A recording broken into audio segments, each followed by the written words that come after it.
సౌలు సౌలు సౌలు అనే వ్యక్తులు బైబిల్లో ముగ్గురున్నారు. ఒకళ్ళేమో ఆదికాండంలో కనిపిస్తారు, రెండోది మొదటి సమయంలో కనిపిస్తారు, మూడోది అపోస్తల కార్య గ్రంథంలో కనిపిస్తారు. అయితే ఆ సౌలు పౌలు అయ్యారు, అది వేరే విషయం. కానీ మనం చూడబోతున్న వ్యక్తి ఎవరంటే మొదటి సమయాల గ్రంథంలో కనబడే సౌలు అన్నమాట. రాజైన సౌలు, రాజైన సౌలు. ఆయన జీవితంలో అది ఒక నెగిటివ్ క్యారెక్టర్. వాస్తవానికి మనం ఎవరి దగ్గర నుంచి అయినా రెండు విధాలుగా నేర్చుకోవచ్చు. ఒకటి, ఎలా ఉండాలో నేర్చుకోవచ్చు. రెండోది, ఎలా ఉండకూడదో కూడా నేర్చుకోవచ్చు. అర్థమైందమ్ముడు? ఈ సౌలు జీవితంలోంచి మనం ఎలా ఉండకూడదో అనేది నేర్చుకోవాలన్నమాట. ఎలా ఉండకూడదో. ఓకేనా? సో ఇక్కడ మరి నేను సామెతలు ఎందుకు చదివించానంటే సౌలు జీవితంలో ఇది కనపడలేదు. ఆయన జీవితంలో ఎంతసేపు ఆయన స్వబుద్ధిని ఆధారం చేసుకుని వెళ్ళడమా. ఆయన మార్గాలు దేవునికి అప్పగించలేదు. ఆయన జీవితం చివరికి చాలా అద్వందంగా ముగియబడింది అన్నమాట. సో బైబిల్ చాలా క్లియర్గా చెప్తుంది సామెతల 3లో, నీ స్వబుద్ధిని ఆధారం చేసుకుని వెళ్ళొద్దు, నీ ఓన్ అండర్స్టాండింగ్ ఆధారం చేసుకుని వెళ్ళొద్దు అని చెప్తాం. సో మన బేస్ వచనం ఇది సౌలు గారి జీవితంలో ఎలా కనపడలేదో మనం చూడడానికి ప్రయత్నం చేద్దాం. నేను కొంచెం ఇంట్రడక్షన్ ఇస్తానే. సౌలు అంటే అర్థం ఏంటంటే డిమాండెడ్ అని అర్థం. డిమాండెడ్ అని అర్థం అనమాట. అయితే సౌలు మనకి మొదటి సమయాల గ్రంథంలో పరిచయం అవుతారు.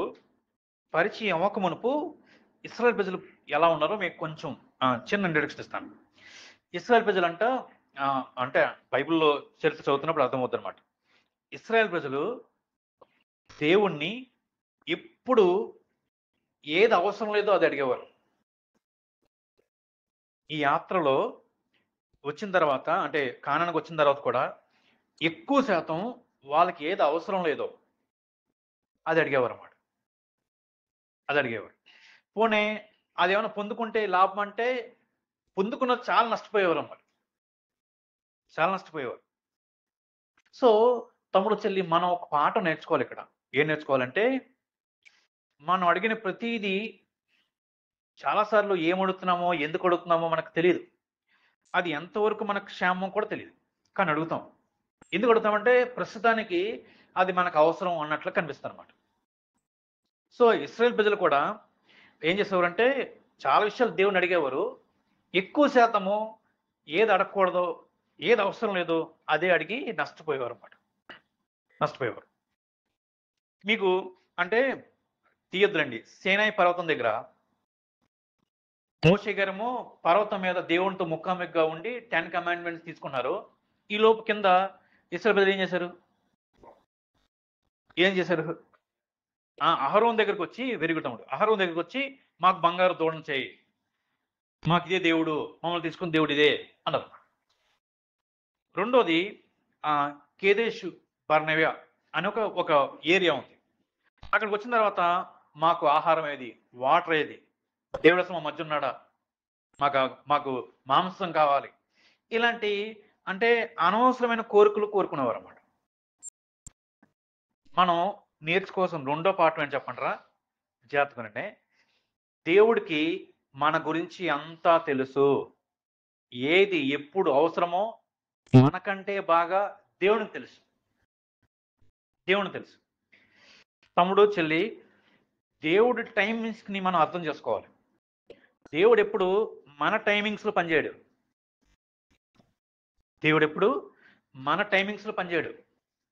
ఆయన టైమింగ్స్లో మనం పనిచేయాలి. ఇప్పుడు నేను కాలేజ్ చదువుతున్నప్పుడు 2 అడిగేవాడిని ఎప్పుడు దేవుణ్ణి. ఏమడిగానంటే బైక్ అడిగేవాడిని. కాలేజ్ చదువుతున్నప్పుడు బైక్ అడిగేవాడిని. రెండోది కాలేజ్ చదువుతున్నప్పుడు మొబైల్ అడిగేవాడిని. దేవుడు ఏమన్నా చెప్పేశాడు. ఎందుకు? అది ఆయన టైమింగ్ కాదు. ఎందుకంటే నాకు మంచిది కాదు కాబట్టి. నేను అనుకుంటున్నాను నాకు బైక్ నేయడం వచ్చేసింది కదా, ఏముంది ఈజీగా వెళ్ళిపోతాను నేను అనుకుంటున్నాను. కానీ వాస్తవానికి నా బైక్ ఇస్తే చదువు పాడైపోవచ్చేమో, జులాయిగా తిరగొచ్చేమో కాలేజ్ ఎగ్గొట్టి, లేకపోతే ఏదైనా యాక్సిడెంట్ అవ్వచ్చేమో. దేవుడు తెలుసు కదా. సో ఆయన టైమింగ్స్ మంచివన్నమాట. కానీ ఇశ్రాయేల్ ప్రజలు దేవుడి టైమింగ్స్ కంటే ముందు అడిగేవారు. మాకెందుకు మాంసం అవ్వట్లేదు? ఇస్తాడు ఆయన. ఆహారం పెట్టాలని తెలియదు ఆయనకి, మంచినీళ్ళు ఇవ్వాలని తెలియదు ఆయనకి. అడిగితే ఇస్తాడు కదా. గునుక్కునేవారు, సనుక్కునేవారు అన్నమాట. అట్లా వాళ్ళకి ఏది అనవసరమో, ఏది ఆపదో అదే దేవుని పదే పదే అడిగేవారు అన్నమాట. ఇసుకిచ్చేసేవారు దేవుణ్ణి. ఇసుకిచ్చేసేవారు దేవుణ్ణి. మూడో పాఠం నేర్చుకోవచ్చు. మూడో పాఠం ఏంటి తెలుసా? వాళ్ళు అడిగింది దేవుడు ఇచ్చేవారు వాళ్ళకి. వాళ్ళు అడిగింది దేవుడు ఇచ్చారు. ఎందుకో తెలుసా? ఇచ్చిన తర్వాత నష్టపోయిందో తెలిసింది. ఓహో బాబోయ్, మేము తప్పు అడిగాము, దేవుడే కరెక్ట్ అని అర్థమైంది. ఇవ్వలేదనుకోండి, మనసు ఏముండిపోద్ది? దేవుడు మేము అడిగింది ఎవడు అసలా, దేవుడు మంచోడు కాదు అనుకుంటారా?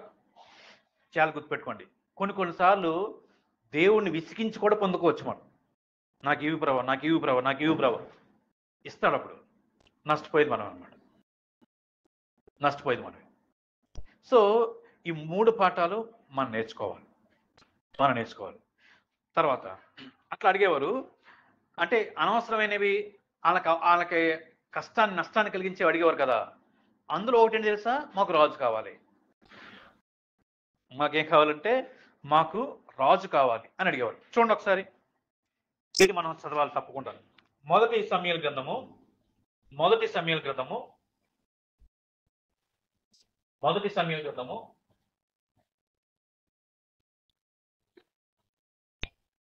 8వ అధ్యాయం. మొదటి సమూయేలు గ్రంథము 8వ అధ్యాయము 5వ వచనం చూడండి. చెంది 5వ వచనం. రామాలో సమూయేలు దగ్గరికి వచ్చి ఇలా అన్నారన్నమాట. చిత్తగించుము, నీవు వృద్ధుడవు, నీ కుమారులు నీ ప్రవర్తన వంటి ప్రవర్తన గలవారు కాదు గనక సకల జనుల మర్యాద చొప్పున మాకు ఒక రాజును నియమించు. తమ్ముడు చెల్లి జాతకండి అంటే వీళ్ళు ఇంటెన్షన్ ఏంటో ఇక్కడ చెప్పేశారు. ఏంటంటే నువ్వు పెద్దోడు అయిపోయావు, తిరగలేవు, మీ కొడుకులా నీకులో లేరు, కాబట్టి మాకు రాజు కావాలని అడగట్లేదు. వాళ్ళు ఏమడిగారు? ఒక మాట ఎక్స్ట్రా యాడ్ చేశారు. ఏంటిది? సకల జనుల చొప్పున. అంటే ఈ చుట్టుపక్కల దేశాల్లో ఉన్న వాళ్ళందరూ అన్యులు అనమాట. అన్యులు. వాళ్ళందరికీ రాజు ఉన్నాడు, రాజ్యం ఉంది, పరిపాలన జరుగుతుంది. వాళ్ళకి కాపాడడానికి ఒక రాజు ఉన్నాడు కదా. మరి మాకేడి? కాబట్టి వీళ్ళు సమూయేలు దగ్గరికి వచ్చి ఏమన్నారంటే, మాకు వేరే రాజ్యాల ప్రకారంగా ఎలాగైతే రాజు ఉన్నారో మాకు కూడా ఒక రాజు కావాలన్నారు. కానీ వాస్తవానికి దేవుడు ఏమన్నాడంటే, నాయన మీరు ఎప్పుడు వేరే ఇతర రాజ్యాలను చూసి ఫాలో అవ్వద్దు, ఎలా ఉండాలో నేను చెప్తాను మీకు అని చాలాసార్లు చెప్పాడు. కానీ వీళ్ళ దృష్టి ఏంటంటే వేరే రాజ్యాల మీద ఉండేది. వాళ్ళు ఎలా ఉన్నారు, వాళ్ళు ఎలా చేశారు, వాళ్ళు ఏం చేశారు, వీళ్ళు ఏం చేశారు, మేము కూడా అలా చేయాలి. అడిగారు సమూయేలు దగ్గరికి వచ్చి. తమ్ముడు మనం నేర్చుకోవాల్సిన 4వ పాఠం ఏంటంటే, మనం లోకాన్ని చూసి అనుసరించకూడదు ఎప్పుడు. మై ఫ్రెండ్స్, ఇది డెఫినెట్గా ఆలోచించాలన్నమాట. మనము లోకాన్ని చూసి అనుసరించకూడదు. ఎందుకంటే లోకము ఎవరు నడిపిస్తున్నారు? లోకాన్ని అంటే అపవాది నడిపిస్తున్నాడు, సాతాను నడిపిస్తున్నాడు. ఇప్పుడు సాతాను సిస్టమ్ అంతా, సాతాను ప్లాన్స్, సాతాను వేస్ అవన్నీ నాశనం నడిపిస్తాయి. అట్లా మనం నడుచుకోకూడదు. వాస్తవానికి వాళ్ళందరూ చాలా హ్యాపీగా ఉన్నారు. చూడడానికి మాత్రం భలే ఎంజాయ్ చేస్తున్నట్టుగా ఉంటుంది లైఫ్. అబ్బా మేమేంట్రా బాబు ఇలా అన్ని ముడుచుకుని అన్ని మానుకుని ఇలా కూర్చోవాలా, చిచ్చి ఇదేం లైఫ్ అని అనుకోవద్దు. ఎందుకో చెప్పంటారా? వాళ్ళ ఎండ్ చాలా దారుణంగా ఉంటుంది, మన ఎండ్ చాలా మహిమకరంగా ఉంటుంది, గ్లోరియస్గా ఉంటుంది. సో ఇక్కడ ఇశ్రాయేల్ ప్రజలు వేరే అన్య దేశాలను చూసి నేర్చుకోవడానికి ప్రయత్నం చేశారన్నమాట. ఇప్పుడు దేవుడు అన్నాడు చూడండి కిందకు వచ్చి 6వ వచనం. మాకు న్యాయము తీర్చుటకే రాజు నియమింపని వారు అతని మాట అనిన మాట సమూయేలు దృష్టికి ప్రతికూలంగా ఉండిన గనక సమూయేలు యెహోవా యొద్ద ప్రార్థన చేశారు. అందుకు యెహోవా సమూయేలుకు సెలవిచ్చింది ఏమనగా, జనులు నీతో చెప్పిన మాటలన్నిటి ప్రకారం జరిగించుము. వారు నిన్ను విసర్జింపలేదు కానీ తమ్మును ఏలకుండా నన్నే విసర్జించి ఉన్నారు. అంటే ఇశ్రాయేలు ప్రజలు ఎవరిని కాదనుకుంటున్నారు? దేవుణ్ణి కాదనుకుంటున్నారు. తమ్ముడు చెల్లి, మనం లోకాన్ని చూసి అనుసరిస్తే ఇండైరెక్ట్ గా దాని మీనింగ్ ఏంటంటే దేవుడు మాకు నచ్చట్లేదు, దేవుడి విధానాలు మాకు నచ్చట్లేదు అని అర్థం అనమాట. దేవుడి పద్ధతులు మాకు నచ్చట్లేదు. అది చాలా మంది స్టూడెంట్స్ యేసుప్రభు అంటే ఇష్టము కానీ నమ్ముకోరు. ఎందుకు తెలుసా? మానేయాలి, మానేస్తే లైఫ్ ఏముంది, ఇంకా ఈ యంగ్ లైఫ్ పోద్ది కదా, ఈ యవనం పోద్ది కదా, ఇంకేం ఎంజాయ్ చేస్తాం. చాలా మంది నాతో అన్న స్టూడెంట్స్, తమ్ముడు మరి బాప్టిజం తీసుకోవచ్చు కదంటే, అన్న అన్ని మానేయాలి కదన్నా అంటే, అన్ని ఎంజాయ్ చేసేసిన తర్వాత ఇంకా చాలు అనుకుంటే అప్పుడు దేవుడి దగ్గరికి వస్తారు. మనం ఎప్పుడు అలా అనుకోవడానికి వీల్లేదు తమ్ముడు చెల్లి, అనుకోకూడదు. ఎందుకంటే ప్రస్తుతానికి ఇది కష్టంగా ఉండొచ్చు, కొంచెం ఇబ్బందిగా ఉండొచ్చు. అందుకే దేవుడు అన్నాడు ఇది ఇరుకు మార్గం అన్నాడు. ఇరుకు మార్గం మనకు అనుకున్నట్టుగా ఉండదు, కానీ ఎండ్ సూపర్. అసలు అన్ఎక్స్పెక్టెడ్ అనమాట. వాళ్ళకి అన్ని అందుబాటులు ఉంటాయి, కానీ ఎండ్ నేరో అయిపోతుంది అనమాట. సో ఇక్కడ దేవుణ్ణి కాదన్నారు. మాకు దేవుడి పరిపాలన వద్దు. అక్కడ ఇందాక ఆ సామెతల గ్రంథంలో ఏమన్నాడు? నీ మార్గాలు ఆయన అధికారానికి ఒప్పుకో అన్నాడు. ఆయన అధికారానికి ఒప్పుకో అంటే ఆయన రూల్ ప్రకారంగా నడుచుకో. ఇక్కడ ఏమన్నారు? మాకు ఆయన రూల్స్ వద్దు, ఆయన నడిపింపొద్దు, ఆయన అధికారం మాకు వద్దు. సో దేవుడే అంటాడు అనమాట, ఆయన నువ్వు వాళ్ళు చెప్పింది చెయ్యి, వాళ్ళు నిన్ను కాదంటలేదు, నన్ను కాదంటున్నారు అంట. సో అంటే ఇశ్రాయేలు ప్రజలు వాళ్ళకి అవసరం లేనివి అడిగిన మాటలు ఒకటేంటంటే రాజు మాకు కావాలి అన్నారు. సరే దేవుడు సరే మీ ఇష్టం, రాజు మీకు కావాలి అని వార్నింగ్ ఇచ్చాడు దేవుడు. అంటే రాజు అనేవాడు వస్తే మీకు ఎలా ఉంటాడంటే అని కొన్ని వార్నింగ్ ఇచ్చాడు. మీ పిల్లల్ని తీసుకెళ్ళిపోతాడో, మీ పాడి పంటలు ఉండవు, మీకు చాలా కష్టం అవుతుంది, పన్ను భారం పెరుగుతుంది, ఇవన్నీ చెప్పాడు. అయినా ఓకేనా అని అడిగాడు. మాకు ఓకే అన్నారు. ఓకే అన్నారు. అప్పుడు సమూయేలుతో సరే రాజుని వాళ్ళకి ఇద్దాంలే అని సమూయేలు చెప్తే, సమూయేలు సరే మీరు వెళ్ళిపోండి, మేము చూస్తానండి రాజు సంగతి అని పంపించేస్తారన్నమాట. పంపించేసిన తర్వాత ఇప్పుడు సౌలు ఎంటర్ అవుతాడు అన్నమాట. సౌలు ఎంట్రన్స్ చాలా అద్భుతంగా ఉంటుంది. సౌలు ఎంట్రన్స్ చూడండి ఒకసారి మొదటి సమూయేలు గ్రంథము 9వ అధ్యాయం చూడండి. 9వ అధ్యాయం మొదటి వచనం నుంచి మొదటి 2 వచనాలు చదువుతానే. సౌలు పరిచయం ఇక్కడ చేస్తారన్నమాట దేవుడు. అఫియాకు పుట్టిన బెకోరోతు కుమారుడైన సెరోరకు జననమైన అబియేలు కుమారుడగు కీషు అను బెన్యామీనుకుండెను. కీషు భాగ్యవంతుడగు ఒక బెన్యామీనుడు. అతనికి సౌలు అను ఒక కుమారుడు ఉండెను. సౌలు అనే కుమారుడు ఉండెను. తమ్ముడు చెల్లి జాతకులనే యూదులకి అంటే మనకి ఇలాంటి ఆచారం ఏమీ లేదు, కానీ యూదులకి ఒక ఆచారం ఉంది. ఏం తెలుసా? తన పితరుల గురించి చెప్పుకుంటారన్నమాట. మాకు మా ముత్తాత ఈయన, ఆయనకి ఇంకో నేను పుట్టాను. అదే తరహా ఇక్కడ ఫాలో అవుతారన్నమాట. ఆయన ముత్తాత గురించి చెప్పుకుంటా, ఆయన గురించి ఆయన చివరికి సౌలు కీష్ కుమారుడు. కీష్ ఎవరు? భాగ్యవంతుడు, అంటే మంచి రిచ్ పర్సన్ అన్నమాట. Rich person. అయితే ఏమైందంటే ఈయనకి గాడిదలు ఉన్నాయి. గాడిదలు ఆ రోజుల్లో అదే వాళ్ళ ట్రాన్స్పోర్టేషన్, గాడిదలు ఉన్నాయన్నమాట. ఇప్పుడు ఒకరోజు గాడిదలు మిస్ అయిపోతే సౌలు పిలిచాడు, నాయన ఒకసారి రా, ఇంత పని ఉంది. వచ్చాడు. ఏంటి నాన్నగారు? నువ్వుని మనోడు పనోడు తీసుకెళ్ళి మన ఇంట్లో గాడిదలు మిస్ అయిపోయినాయి, దొడ్లో గాడిదలు పోయినాయి, కొంచెం వెతికి తీసుకురా అన్నారు. సరే అని ఈ సౌలు గారు పనోడు కొంచెం ఆహారం అవన్నీ చేత పట్టుకొని బయలుదేరారు. గాడిదలు తీసుకురావడానికి బయలుదేరిన తర్వాత ఇంచుమించుగా 5 దేశాలు తిరుగుతారు, 5 ప్రాంతాలు. చాలా రోజులు అయిపోయింది, ఇంటి నుంచి బయటకు వచ్చి చాలా రోజులు అయిపోయింది. 5 ప్రాంతాలు తిరిగిన తర్వాత సౌలు ఏమంటాడంటే ఆ పనోడితోటి, అరే మనం ఇంట్లోంచి వచ్చి చాలా రోజులు అయిపోయింది, ఇప్పుడు నాన్న గాడిదల కంటే మనం ఎలా ఉన్నామో అని బాధపడతాడు రా, ఇంటికి వెళ్ళిపోదామా అంటారన్నమాట. అప్పుడు పనోడు ఒక సలహా ఇస్తాడు. చూడండి ఒకసారి.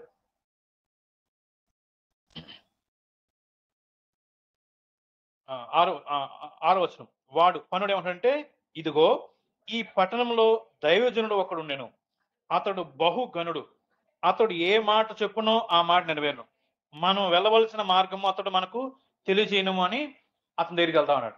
అంటే దైవజనుడైన సమూయేలు, ఆ సమూయేలు పేరు ఇవ్వలేదులేండి, సమూయేలు ఉన్నాడు ఇక్కడ.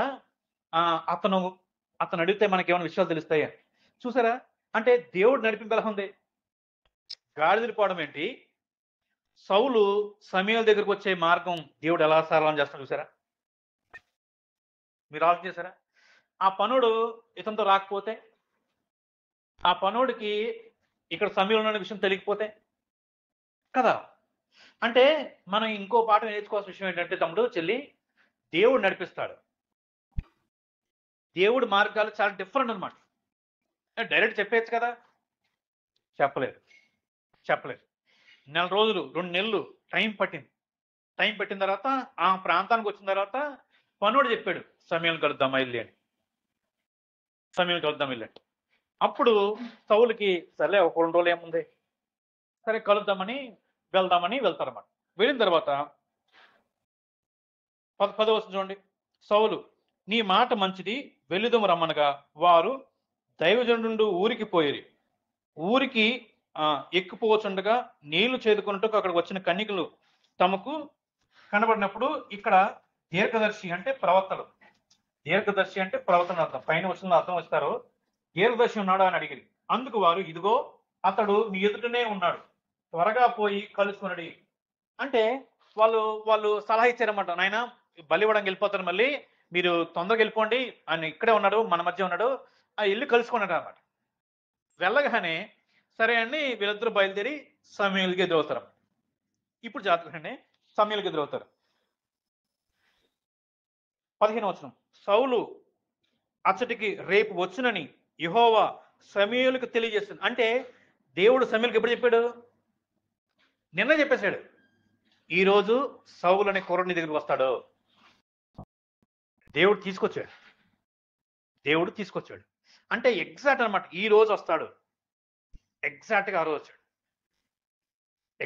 వచ్చాడు. తమ్ముడు, చెల్లి, దేవుడు మనల్ని నడిపిస్తాడు. ఆయన మార్గాలే చాలా ఉన్నతమైనవి, గొప్పవి అన్నమాట. అందుకనే సామెతల గ్రంథాన్ని గుర్తు చేసుకోవాలి. నీ స్వబుద్ధిని ఆధారం చేసుకోవద్దు. నేను ధైర్యం చేసి ఈ మాట అంటాను. ఏమంటానంటే, మీ కెరీర్ మీ ఇష్ట ప్రకారంగా చూస్ చేసుకోవద్దు.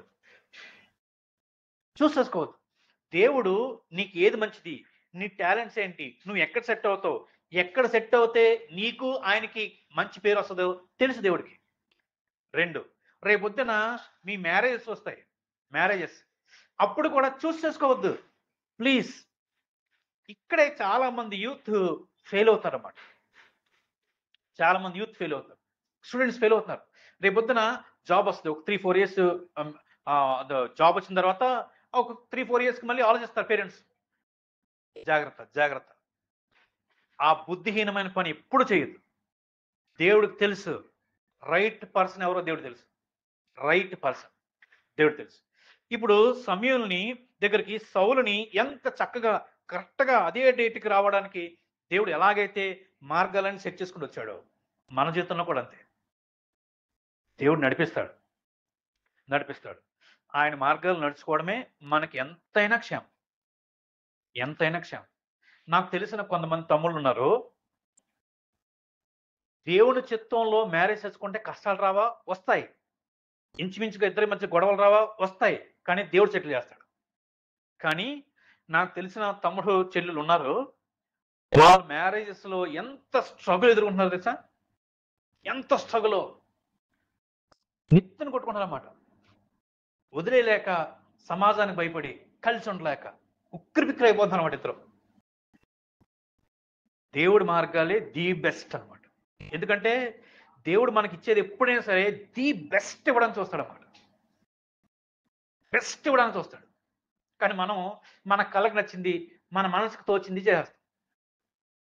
ఇందాక చెప్పాను కదా, గాడ్స్ టైమింగ్, గాడ్స్ వేస్ మనం ఫాలో అవ్వాలి.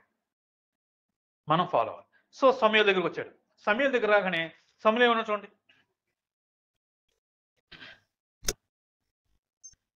16వ వచనం.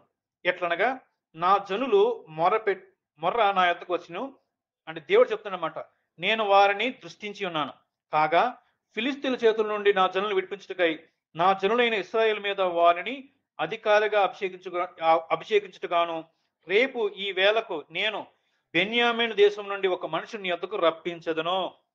సౌలు సమూయేలు కనబడగానే యెహోవా ఇతడే ఆ ఆ ఇతడే అంటున్నాడు. ఇతడే అంటే మీరు చూడండి, ఫిలిస్తీన్ల దేశం శత్రువుల చేతుల నుంచి ఇశ్రాయేల్ ప్రజలను విడిపించడానికి నేను ఎన్నుకున్న సాధనం ఇతడే అని దేవుడు చాలా స్పష్టంగా ఇక్కడే ఒక మాట విన్నారా, రప్పించెదను రప్పించెదను. సో మై ఫ్రెండ్స్, మరొకసారి గుర్తు చేస్తాను, దేవుడు వేస్, దేవుడు టైమింగ్ చాలా గొప్పదే, దేవుడు నడిపిస్తాడు అనేది మనం ఇక్కడ నేర్చుకోవాల్సిన పాఠం అనమాట. 18వ వచనం, సౌలు గవని యొద్ద సమూయేలును కలుసుకొని దీర్ఘదర్శిల్లు ఎక్కడ అంటే ప్రవక్తలు ఎక్కడ, దయచేసి నాతో చెప్పమనగా సమూయేలు సౌలుతో నేనే అని చెప్పాడు. ఉన్నతమైన స్థలముకు నాకు ముందు వెలుడి, మీరు నాతో కూడా భోజనం చేయవలను, రేపు నీ మనసులో ఉన్న దానంతయు నీకు తెలియజేసి నిన్ను పంపిస్తాను. అంటే సమూయేలు గారు అన్నారు, సరే నేను అక్కడ బలివ్వడానికి వెళ్తాను, నాకంటే ముందు మీరు వెళ్ళిపోండి అని వాళ్ళు ముందు పంపించేస్తారు. ముందు పంపించిన తర్వాత సమూయేలు కలుసుకుంటారు, ఇద్దరు ఉంటారు, భోజనం చేస్తారు. నెక్స్ట్ డే నీకు పంపిస్తానులే, ఈ రోజు రాత్రికి పడుకో ఇక్కడ అని ఉంచుతాడు. నెక్స్ట్ డే మార్నింగ్ సమూయేలు పంపిస్తే ఏమంటాడంటే విషయం చెప్తాడు, దేవుడు ఎన్నుకున్నానైనా నువ్వు అని. అయితే పంపిస్తే ఏమంటాడంటే మీ గాడిదలు ఆల్రెడీ దొరికేసినాయి, మీ నాన్నగారు దొరికేసినాయి, మీరు కంగారు పడవసరం లేదు, మీరు క్షేమంగా ఇంటికి వెళ్ళండి అని పంపించేసిన తర్వాత ఇప్పుడు జాగ్రత్తగానే మెయిన్ పాయింట్లోకి మనం వస్తా ఉంటాం. పంపించేసిన తర్వాత ఇప్పుడు ఒకసారి 10వ అధ్యాయం చేయండి. 10వ అధ్యాయం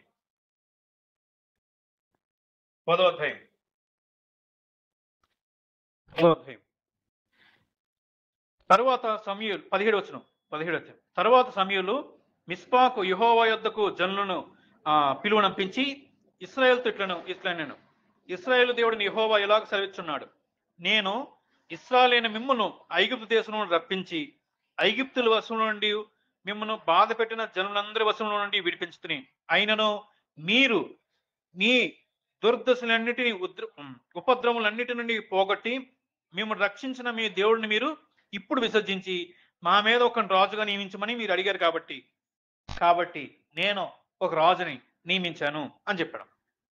నేను ఒక రాజుని నియమించాను అన్నాడు. అందుకని ఇప్పుడు 21వ వచనం చేయండి.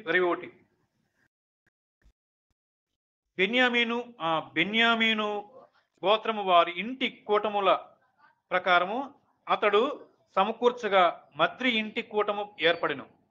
అంటే వీళ్ళు ఏం చేస్తారంటే సమూయేలు గారు చీటీలు వేస్తారన్నమాట. చీటీలు అంటే ప్రజలందరికీ తెలియదు కదా, సమూయేలు గారు ముందే తెలుసు సౌలు ఇశ్రాయేలు ప్రజల మీద రాజుని తెలుసు, కానీ ప్రజలందరి ముందు దేవుడి చిత్తం ప్రకారం చేస్తానమాట, చీటీలు వేస్తానమాట. ఆ వంశం చీటీలు వేశాడు, అందులో బెన్యామీను వంశం వచ్చింది. బెన్యామీను వంశంలో అందరి పేర్లు చీటీ వేశాడు. కూషు చీటీ వచ్చింది. కూషులో ఎంతమంది ఉన్నారో వాళ్ళు చీటీ వేస్తే సౌలు బయటకు వచ్చాడనమాట. సౌలు పేరు అంటే జనులందరికీ ఏమర్థమైందంటే, ఇగో మీరు అడిగారు కాబట్టి దేవుడు సౌలుని ఏర్పరచుకున్నాడు అని తెలియడం కోసము అందరి ముందు అలా చేశాడు అన్నమాట. సౌలు అనే విషయం ఇప్పుడు అందరికి అర్థమైపోయింది. అర్థమైన తర్వాత సౌలు ఏం చేయాలి, తను చేసిన పిచ్చి పని వాడు చెప్పంటారు ఇక్కడ చూడండి. సౌలు ఏం చేశాడంటే 21వ వచనం, అయితే జనులు అతనిని వెతికినప్పుడు అతడు కనబడలేదు, కావున వారు ఇక్కడికి ఇంకొక మనుషుడు రావాలని ఉన్నదా అని యెహోవా యొద్ద విచారణ చేయగా యెహోవా ఇదిగో అతడు సామానులో దాగి ఉన్నాడు. ఓ మాట ఆలోచించేయండి తమ్ముడు చెల్లి, అంటే జనులందరికీ సౌలు అనేవాడు అర్థమైపోయాడు, ఎస్ ఇతనే రాజు అని అర్థమైపోయాడు. ఇప్పుడు అందరూ ఎత్తుకుంటారన్నమాట, ఎవర్రా సౌలు, ఎవర్రా ఏడురా సౌలేడి, కనపట్లేదు.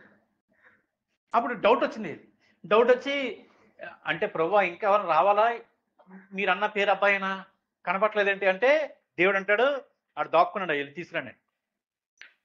దాక్కున్నాడు.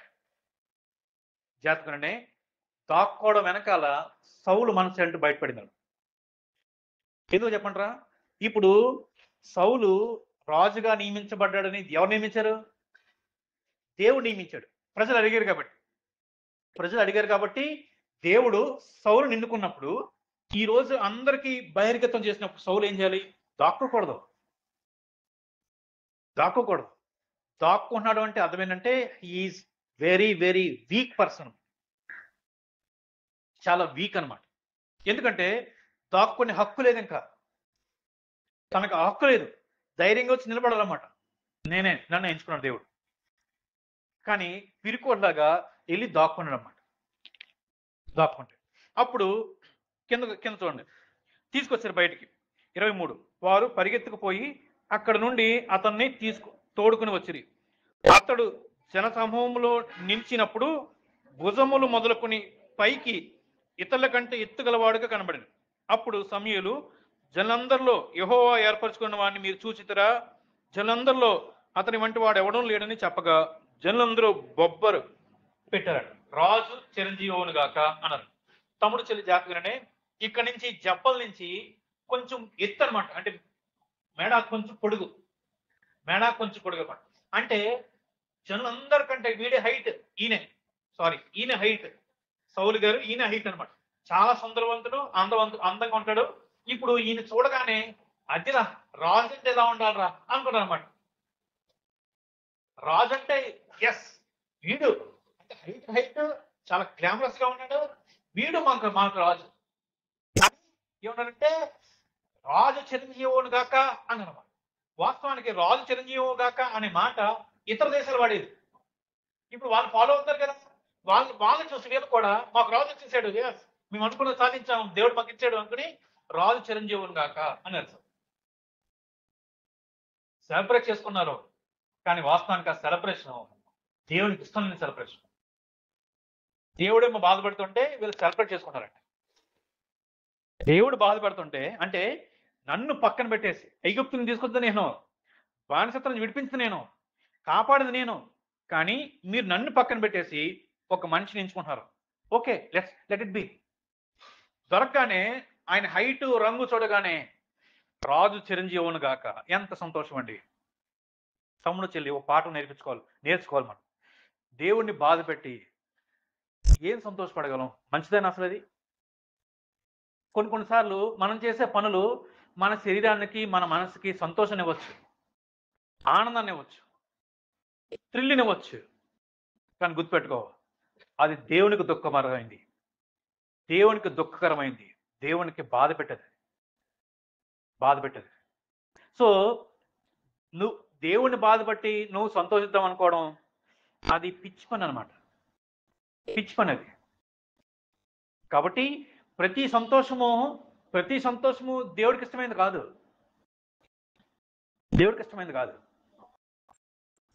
మూడోది వీళ్ళు ఏం చూస్తారంటే తన అందాన్ని చూస్తున్నారు, హైట్ని చూస్తారన్నమాట. వ్యక్తులు పై రూపాన్ని చూస్తారు, దేవుడు హృదయాన్ని చూస్తాడు. దేవుడు హృదయాన్ని చూస్తాడు. వాస్తవానికి దేవుని దృష్టిలో రాజు దావీదు, కానీ దావీదు ఇంకా ప్రిపేర్ అవ్వాలి. ఈలోపే గాడ్స్ టైమింగ్ వరకు ఆగకుండా ఈలోపే మాకు రాజు అడిగారు, బెంజమిన్ గోత్రం నుంచి సౌలును రాజుకి ఇచ్చాడు అన్నమాట. ఇప్పుడు అతని హైట్ వెయిట్ అవన్నీ చూడగానే నిజమైన రాజు ఇతడే అనుకున్నారన్నమాట. జాగ్రత్త. చాలాసార్లు పై రూపాన్ని చూస్తాం కానీ హృదయాన్ని మనం చూడలేము. మోసపోకూడదు. స్నేహం దగ్గర మోసపోకూడదు. రెండో విషయం చెప్పంటారా, మనం కూడా చాలాసార్లు పైకి భక్తి గలవారమే. పైకి భక్తి కనిపిస్తుంది, మనకి మంచి కనిపిస్తుంది, లోపల హృదయం వేరు, లోపల మనసు వేరు. అది దేవుడు చూస్తాడు. తమ్ముడు చెల్లి జాతకం అండి, దేవుడు చూస్తాడు. ఇప్పుడు లోపల వేరే ఉద్దేశంతో పైకి మాత్రం మంచిగా నటిస్తున్నామే, ఈ ఉద్దేశాన్ని అన్నిటికీ దేవుడు రేపు తీర్పులో తీసుకొస్తాడు. మర్చిపోడేమి. మనం మర్చిపోవచ్చు, దేవుడు మర్చిపోడు. ఆడిన ప్రతి అబద్ధానికి దెబ్బంటది. ప్లే చేసిన ప్రతి ట్రిక్కి, అంటే నీ లాభం కోసం ట్రిక్ ప్లే చేసేవి మీ ఫ్రెండ్స్ దగ్గర, మీ పేరెంట్స్ దగ్గర, మీ ఫ్యాకల్టీ దగ్గర, ప్రతిదానికి దేవుడు లెక్కేస్తాడు. ఏం పోదు, ఏది మిస్ అవ్వదు అసలు. రాబర్ట్ ముర్రే మెక్స్చేన్ అనే ఆయన ఒక భక్తుడు ఇలా అంటాడన్నమాట, దేవుడంట ఈ విశ్వం అంతా నాశనం అయిపోవడానికైనా ఒప్పుకుంటాడేమో కానీ చేసిన ఒక చిన్న పాపానికి శిక్ష పడకుండా వదలడంట, శిక్ష వేయకుండా. ఎందుకంటే ఆయన న్యాయమంతుడు. పాపానికి న్యాయం ఏంటంటే శిక్ష మాత్రమే. శిక్ష మాత్రమే. సో వీళ్ళు ప్రజలు పై రూపాన్ని చూసి మురిసిపోతా ఉన్నారన్నమాట. వాస్తవానికి అది దేవుని చిత్తం కాదు, దేవుని ఉద్దేశాలు కాదు. అయితే మనం 11వ అధ్యాయం మొదటి వచనం చూడండి.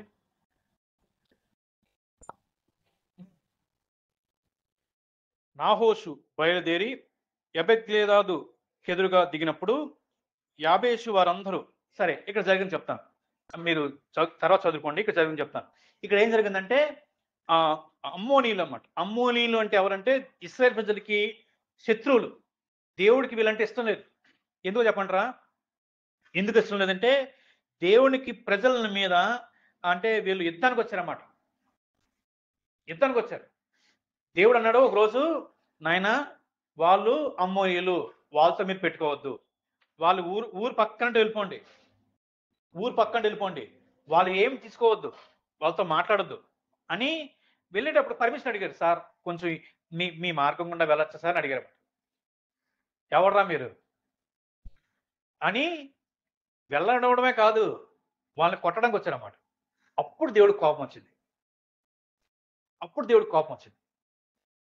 అంటే దేవుడి మీద తిరుగుబాటు చేశారన్నమాట ఆ రోజు నుంచి. ఇప్పుడు అలాంటి అమ్మోనీయుడైన నాహేషు అని ఒక ఆయన బయలుదేరాడు. ఎవరి మీదకి? ఇశ్రాయేలు ప్రజల మీదకి బయలుదేరాడు. జాగ్రత్తగానే ఈ ఒక్క స్టోరీ చెప్పి నేను ముగిస్తాను.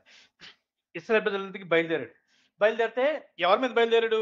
యాబేషు అంటే వాళ్ళు ఇశ్రాయేలు ప్రజలకు సంబంధించిన ఒక గుంపు అనమాట. యాబేషు వారి మీదకి బయలుదేరినప్పుడు యాబేషు వారు ఏం చేశారంటే వాళ్ళతో చెప్పాడు, సార్ మీరు మా మీదకి వస్తున్నారు కరెక్టే, ఒకవేళ మాకు ఒక రోజు టైం ఇవ్వండి, మాకు ఎవరైనా సహాయం చేస్తే ఓకే, సహాయం చేయలేదు అనుకోండి మేమే మీకు దోషం అయిపోతాం, మాకు రోజు టైం అన్నాం. అప్పుడు ఈ అమ్మోనీలు ఏం చేశారు? టైం ఇచ్చారు. వీళ్ళు ఏం చేశారు? యాబేషు వాళ్ళు సౌలు దగ్గరికి వెళ్ళారు. నాయన మరి ఇలా అంటున్నారు, ఏం చేయమంటావు, మాకు సహాయంకి వస్తావా నువ్వు అంటే, ఎందుకు రాను అని, తప్పకుండా సహాయంకి వస్తానని ఏం చేశారంటే జాగ్రత్తగానే ఒక పశువుని తీసుకుని దాన్ని ముక్కలుగా చేసి అన్ని గోత్రాల వరకు పంపించి, అన్ని ప్రాంతాలు పంపించి, మనం అందరం ఒకటే, యాబేషు వారికి సహాయం చేయకపోతే ఎవరైతే సహాయం చేయరో వాళ్ళ పరిస్థితి ఇలా ఉంటది అని చూపించడానికి పంపించాడు అన్నమాట. సో అందరికి భయం వేసి అందరూ ఒకటైపోయారు. యాబేషు వారిని కాపాడడానికి పూనుకున్నారు. అమ్మోనీలందరినీ ఓడించేశారు.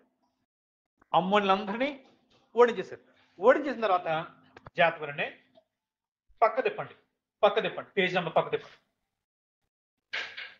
ఓడించేశారు. ఓడించిన తర్వాత 11వ అధ్యాయము 11వ వచనం. అందరూ 3 ట్రూప్స్ గా వెళ్ళారు. 3 ట్రూప్స్ గా వెళ్ళి వాళ్ళందరిని ఓడించిన తర్వాత 14-15 వచనాల్లో సౌలుకి పట్టాభిషేకం చేస్తారు. అంటే రాజ్యాన్ని అప్పగిస్తారు. పట్టాభిషేకం.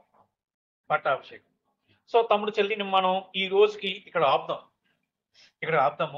కానీ మనం నేర్చుకున్న పాఠాలు ఒక్కసారి రిమైండ్ చేస్తాము. ఎందుకంటే ఇది ఒక లాంగ్ స్టోరీ కదా, అంతా ఒక్కరోజు చెప్పడం కుదరదు, బోర్ కొడుతుంది కూడా. సో మనం నేర్చుకున్న పాఠాలు గుర్తున్నాయి మీకు? ఫస్ట్ ఏంటంటే దేవుడి టైమింగ్స్, దేవుడి వేస్, మన టైమింగ్స్ మన వేస్ కంటే డిఫరెంట్. మనం ఎప్పుడైనా సరే మన మార్గంలో దేవుడు నడవాలి అని ఎప్పుడు కోరుకోకూడదు. దేవుడి టైమింగ్సే, దేవుడి మార్గాలే ది బెస్ట్ అన్నమాట. సో అవే మనం ఫాలో అవ్వాలి. నెక్స్ట్ నేర్చుకున్నామంటే దేవుడిని, అధికారాన్ని అంటే పక్కన పెట్టేసి మాకు సొంత రాజు కావాలి అని వేరే వాళ్ళని చూసి, అంటే లోకాన్ని చూసి నేర్చుకుంటున్నారన్నమాట. అలా ఎప్పుడు మనం చేయకూడదు. మూడోది, మనకు అనవసరమైనవి అంటే మనకు నష్టాన్ని కలిగించేవి చాలాసార్లు అడుగుతాం. మనం ఆ విషయంలో ఆలోచించుకొని అడగాలన్నమాట. ఇసుకిచ్చామనుకోండి, ఇస్తాడు దేవుడు, కానీ నష్టపోతాం. లోకాన్ని చూస్తే మనం ఏది నేర్చుకోకూడదు.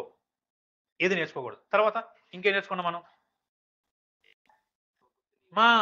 అంటే మన సబుద్ధిని మీద ఆధారపడకూడదు. వీళ్ళందరూ, ఈ ఇశ్రాయేలు ప్రజలందరూ ఆ రాజుని, ఈ రాజుని, ఈ దేశాన్ని, ఆ దేశాన్ని చూసి వీళ్ళు కూడా ఏం చేశారు? మాకంటూ ఒక సొంత రాజు కావాలి అని వాళ్ళ అండర్స్టాండింగ్ మీద ఆధారపడి దేవుని వేడుకున్నారు అన్నమాట. దేవుడు ఇచ్చాడు. సో రెండోది, తర్వాత ఏమో మనం నేర్చుకున్నామంటే సౌలుని నడిపించడం, దేవుడు మనం నడిపిస్తాడు. కదా. తర్వాత సౌలు కనపడగానే సౌలు దాక్కోవడం దాక్కోవడం అనేది కరెక్ట్ కాదు. దేవుడు చెప్పాడు కదా రాజు అని, ఆయన దాక్కోవడం. తర్వాత ఏమో సౌలు బయటకు వచ్చిన తర్వాత జనాలందరూ సౌలును చూసి మురిసిపోవడం మురిసిపోవడం. మనం కూడా పైపైన భక్తి అందరికీ కనపరచచ్చు, కానీ హృదయాన్ని చూసేది దేవుడు అనే పాఠాలు మనం ఈరోజు నేర్చుకున్నాం. అర్థమవునప్పుడు సో 11వ అధ్యాయము 15 వచనం దగ్గర సౌలు గారికి పట్టాభిషేకం చేశారన్నమాట. అంటే రాజ్యాన్ని ఆయనకు అప్పచెప్పారు. లిటరల్ గా ఆయన ఇక్కడి నుంచి రాజు అయ్యాడు. సో ఇక్కడి నుంచి లైఫ్ వేరు. మళ్ళీ ఇక్కడ నుంచి చాలా డిఫరెంట్ లైఫ్ సౌలు గారి జీవితంలో కనిపిస్తుంది. అది నెక్స్ట్ వీక్ మనం చూడడానికి ప్రయత్నం చేద్దాం. స్లోగా వెళ్దాం, కంగారు ఏం లేదు. సరే, చిన్న ప్రార్థన చేసుకుందాం.